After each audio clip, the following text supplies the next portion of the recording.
It was a very, very scary thing to pull the trigger and walk away. Blood, sweat, and tears and money invested into my career as a lawyer. And I could not quite come to grips with the fact that I was really going to do it.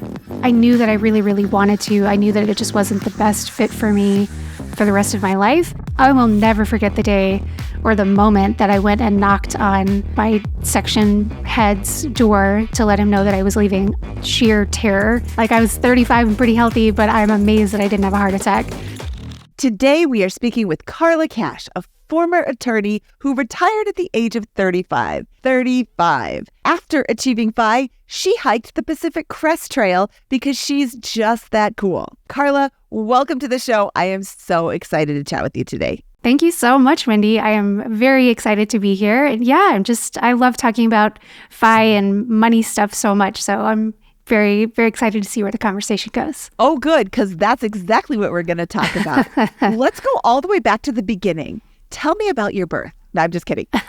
When did you discover financial independence? So I think it was probably about 10 years ago now, like roughly 2013, maybe 2014. And yeah, I was like so many other people. I think I stumbled across like an MSNBC article about Pete, Mr. Money Mustache. And I was like a moth to a flame. I was just all in. I was so interested.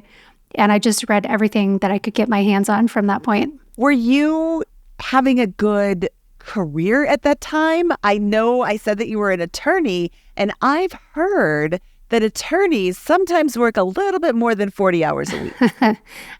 Yeah, my career was going well at that point, but I was not as in love with it as I really want it to be. It is a very demanding job. The stress levels are extraordinarily high. The pressure is high, the demands are high, and the hours can be quite long. So yeah, I felt a little bit like I was just in a pressure cooker in a lot of ways, which I think is why the idea of at least having the option to switch careers, do something different, or pull back entirely if I wanted to was just extremely attractive to me. So let's kind of address the elephant in the room. The stress was high, the demand was high, but also the salary was high. I mean, attorneys make a good buck, right? Yeah, they definitely do. When I started, full disclosure, my starting salary was $160 right out of law school. Well, that's actually not totally true. I clerked for a federal judge for a year, which is kind of you have to be really lucky to get one of those jobs, and I was. So that didn't pay super well, but it was kind of a high prestige thing, and it was just amazing. I was so fortunate to get to do that. But yeah, as soon as I went to a big firm, my starting salary was $160. That was in 2009. I graduated in 2008, clerked for a year, so I started in 2009. And right now, as we sit here today, the starting salaries at those same kinds of firms are $215. So it's gone up a lot. Yeah, it is. I mean, if you are graduating from college and thinking about a job that is a quick path to fire, I think it's something for people to consider. But I do want to be really clear about the fact that that is not a guarantee. No one should go to law school thinking, oh, I'm going to get out and make $215 right out of the gate. Like, that's a given. That is so not a given. You have to be coming from a pretty high-rated law school, and you have to do really well in law school.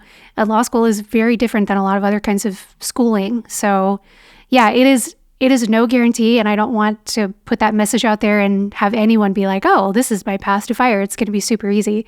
It's not super easy. A lot of starting lawyers graduate and make like $60,000.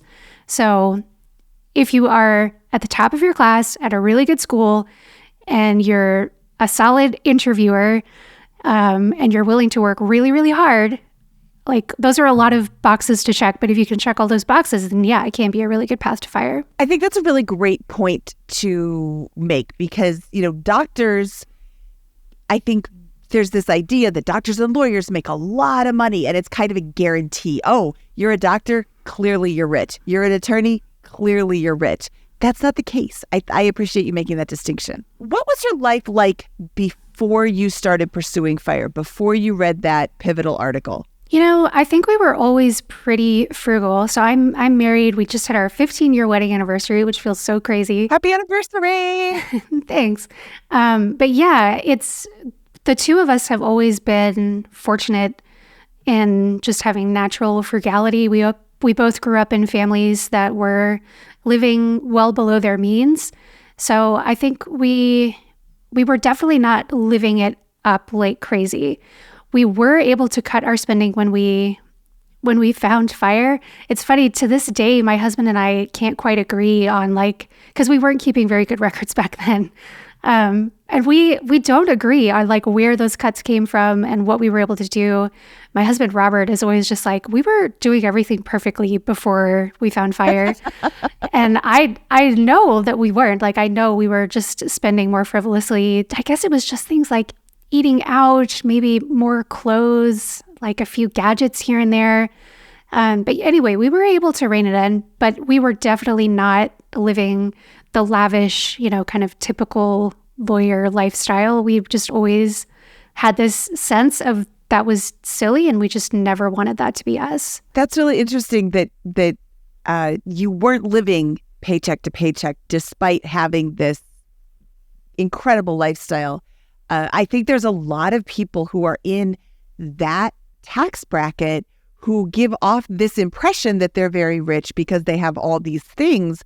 But in fact, they just have all these things, but they're mortgaged to the hilt, and they're still paycheck to paycheck and borrowing all of this money because they have to keep up appearances. Well, I should say we definitely made some spending mistakes along the way. I thought that it was really important for me to have a nice car because I thought, what if I'm at work and somebody asks me to drive a client somewhere? I can't be driving around in this super old beat up Jeep that I had for many years. So we did splurge on a really nice car, and it was so stupid because I never drove a single client. At that point, I was bottom of the barrel associate. No one was trusting me to even talk to clients on the phone at that point, let alone drive them around in my car. So yeah, that was a pretty silly decision that we made. So yeah, we definitely made some missteps along the way, but I think by and large, we were really lucky that we didn't get just caught up in the whirlwind of living in the right neighborhood and wearing the right clothes and taking impressive vacations. I mean, we just didn't have time to take vacations. In fact, I don't think we took a vacation for about 10 years, which I know sounds insane, and it was. I wouldn't recommend that to anyone. But anyway, it was fortunate that we at least didn't get caught up in taking the right vacations, with all this panache about cool places we had been to and all the right restaurants that we were eating at. So yeah, we made some mistakes, but we avoided a lot of the pitfalls too. Yeah, that's a good way to phrase it. I like that a lot. Not that you made mistakes, but that you avoided a lot of the pitfalls. It is so easy to get caught up in what everybody else is doing, especially when it's everybody else that's doing it. And it's very awkward to be the one person who doesn't fit in. So, I can understand why people want to do that, but also none of those people are going to support you in your retirement. So you have to look out for yourself. Yeah, I think it's so true. And at least for me, my experience was that people don't care as much about what you're doing as you might think they do. I think we have this perception, and TV shows, like Suits and, I mean, gosh, I'm dating myself here, but Ally McBeal, and I don't know what all the lawyer shows are. I tried not to watch too many lawyer shows because they're so wildly unrealistic. But yeah, you see these things and you think there's this pressure to live that lifestyle. But in reality, we all have a lot of work to do, and we're all busy and stressed. And it felt like nobody was that focused on what I was wearing or what I was driving as much. At a certain point, we sold that really nice car that we had purchased, and I bought a used Toyota Prius, which was much more practical. The maintenance on it was much less expensive, and we got to pocket some money from the sale of the fancier car, which I'll cop to it. It was a Cadillac. Anyway, we downgraded. I mean, I guess you'd say downgraded. We went to a less expensive car. We got the used Prius, and I don't think anybody cared or noticed. It was just under the radar, we were just in the office working hard every day, and So I think there's the term for it, the spotlight effect, where we think people are noticing us so much more than they actually are. Because in reality, everybody has their own spotlight on them, right? And they're just worried about what everyone else is thinking about them. So I think that perception is not the perception that people are just like watching you and being super judgy about what's going on with your clothes and your hair and your car and your restaurants. It's not as powerful as people think it is. There's an amazing XKCD cartoon where it's, ooh, this is what you think people are doing. And it's a bunch of stick people, one guy in the middle and a bunch of stick figures surrounding him like, ooh, let me see him, let me see him. And then reality is everybody's on their phone and the one stick guy is just standing there and nobody's looking at him, paying attention at all. Yeah, I love that. It's so true. So going back to the beginning, after you discovered that article and you decided, okay, I am going to pursue financial independence, what were your parameters for financial independence? Did you have a certain number in mind, like I can retire when I hit X number of dollars in the bank, or were you hoping to retire by a certain age? I don't think we had really strict parameters on it. I think at the time, so this would have been, let's say 2014.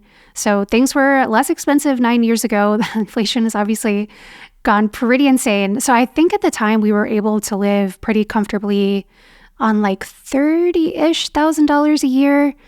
Again, we didn't keep great records back then, but that's my best recollection. And we were a little more conservative than the 4% rule. So we were probably shooting for something like a 3.5% withdrawal rate. So that was kind of the general goal that we had. But it became so fluid because I think it was just such an emotionally difficult decision to pull the plug for both of us to walk away. And so it became much more about the emotions than the numbers pretty quickly. Let's talk about those emotions. Okay, let's get into it. What were you feeling leading up to the decision to quit? Like you decided you were going to quit, or did you just want to pursue financial independence as a way to have more options? So what I felt leading up to it was like to the actual decision was just sheer terror. You know, it was so much time and like just blood, sweat, and tears and money invested into my career as a lawyer. And I could not quite come to grips with the fact that I was really going to do it. I knew that I really, really wanted to. I knew that it just wasn't the best fit for me for the rest of my life.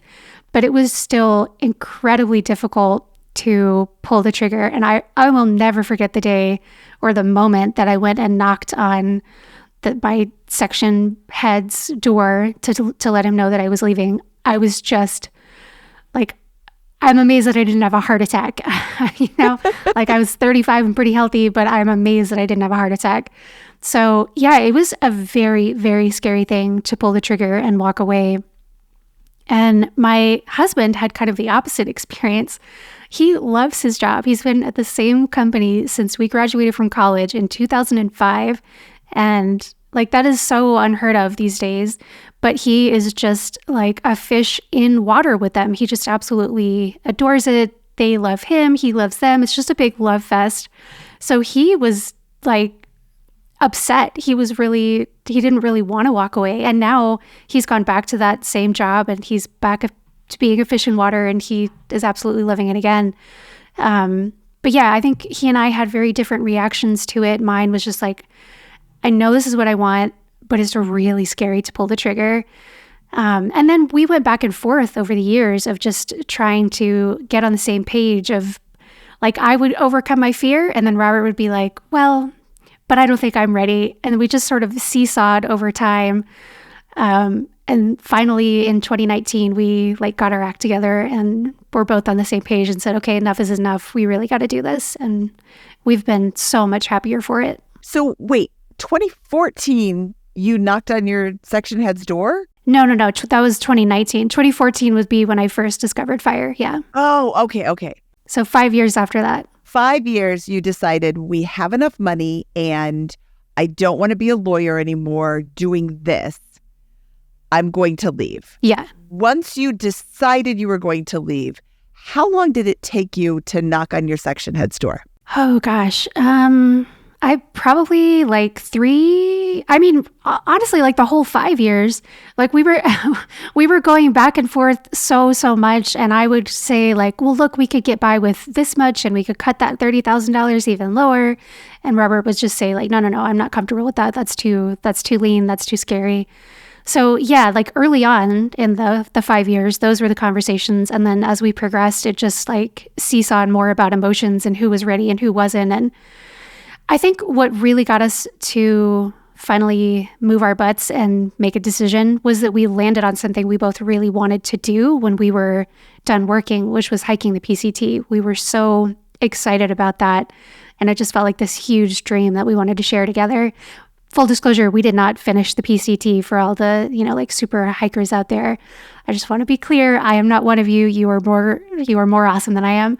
But we did a big chunk of it. We did about 1,000 miles and it was incredible. We just loved it. So I think having something to look forward to and that you're both excited about doing once you quit was a really, really big motivator. Okay, that right there, we're going to circle back and talk about that again because yes, if you don't have something to retire to do, you are going to flounder in retirement. So I am back to working again now. And wait, you're retired. Hold on. I know. Internet retirement police have forced me to pull your retirement card, ma'am. Yep. Yeah. I mean, that's fair. I really am not truly retired. I've continued practicing law, but in a very different way, doing immigration law, which is very different from the like commercial litigation that I used to do.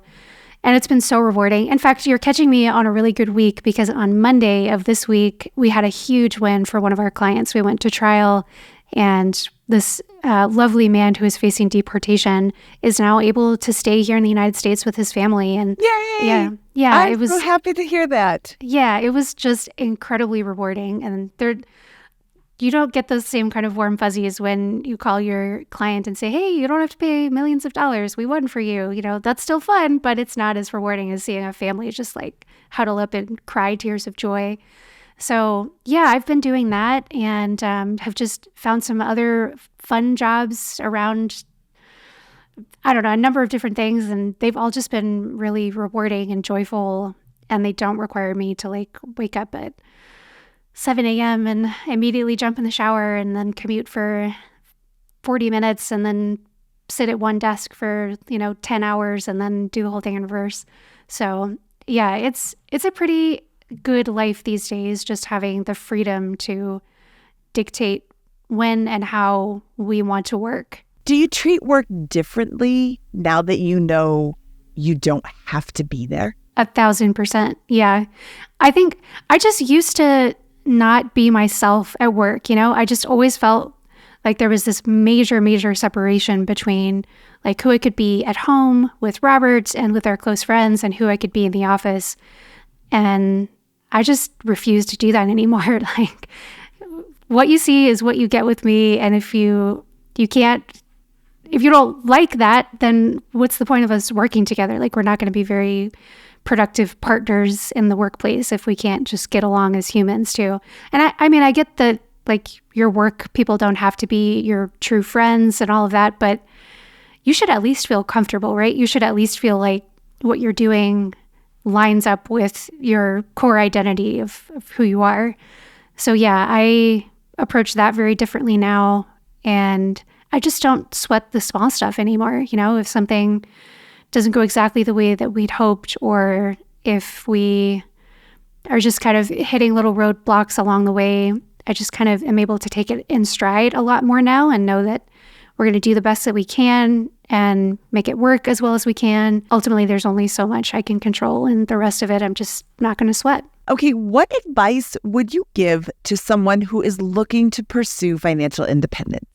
Yeah, I think fighting the social pressure, like we talked about, to, wear certain clothes, drive certain cars is just so important. It's everything. Beyond that, I think it's, kind of the standard advice about spending on what's really important to you and cutting ruthlessly on anything that's not. Definitely try to think about what your end goal is. What is it that you really want out of life? And is there a way that you can get there more quickly by maybe figuring out some kind of part-time situation or finding a job that you really enjoy? Yeah, I think just not waiting quite as long as I did. So I graduated from law school in '08. We pulled the trigger in 2019. So that was 11 years. And honestly, most of those 11 years, I knew that this was just not the career for me, that I was just not super happy. There were some peaks and valleys, but for most of the time, I was pretty sure that this was just not what I wanted to do. That's a long time. Like, if I lived to be 100, which would be pretty amazing, that's more than 10% of my life that I've spent doing something I really did not resonate with. So maybe don't do what I did. If you are that mismatched with a career, maybe try to find something that really does bring you more joy and fulfillment. What a great way to put it. I never even thought about it like that. 10% of your life spent doing something that didn't make your heart sing. Yeah, I mean, probably more than that, right? Like I probably won't make it all the way to 100. So it's probably more than 10%. I have faith in you, Carla. I mean, lots of vegetables. So we'll see how things go. That's awesome. Carla, thank you so much for your time today. This was a lot of fun chatting with you. I really appreciate you spending time with us, me and my listeners today. Is there any place the audience can find you if they were looking to get in touch? I'm actually pretty unfindable, and I kind of like it that way. My husband and I did have a podcast for a little while, Pennies and Popcorn. So if you look up penniesandpopcorn.com, you can listen to some of our old stuff. And I think there's an email address on that website that you could find me at. So yeah, that's probably the best way to get in touch. But yeah, other than that, I kind of like my anonymity. It's sort of nice. Okay. Well, then we will encourage people to check out your podcast, Pennies and Popcorn. Thanks so much, Wendy. Thank you, Carla. If you liked this video, please click the thumbs up and don't forget to subscribe to this channel for more videos with inspiring fire stories like Carla's. This is Mindy Jensen signing off.